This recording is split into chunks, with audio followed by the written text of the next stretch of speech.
A year ago, in mid-March, my mother and I arrived in Berlin from Kyjiw. At first, we were helped by friends of friends and stayed in their apartments in spare rooms. It was a difficult time. You were scared, lost, depressed, and anxious.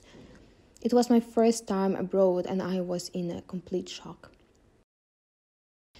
At first, we registered at a social center. Later, I stopped receiving benefits because I realized I had to do something, and I started taking on various projects and collaborations.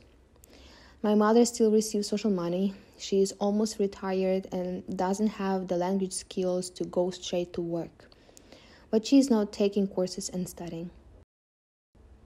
My first cooperation took place thanks to Vyche, where I went to volunteer because my friends were there. Together with a woman from the Ukrainian Plast, we organized art workshops for children in cooperation with a local library. These workshops continue to this day. It was exciting and easy because I already had a similar experience working with children as I worked in an education studio in Kyjiw. The idea of doing it in Berlin seemed extremely important. We wanted to create a place for Ukrainian children to come to draw, learn something new and interesting, and be among their own. Then my mother and I had to leave our friend's place. Looking for a new place to live was difficult. I had no money, and my mother had no documents for social housing. At one of the volunteer meetings, I was given the contact details of the Academy of Arts and met an employee.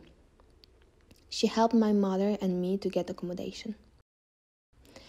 I joined the artist residency program for a few months and participated in an open studio, a daytime exhibition.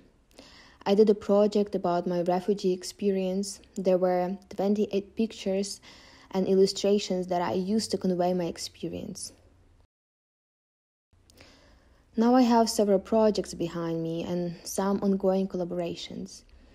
Of course, it was initially terrifying and unclear what to do, but I realized that I had a privilege. I was safe. And if I'm safe, I have to do everything I know and can, and at the same time look for opportunities to benefit Ukraine.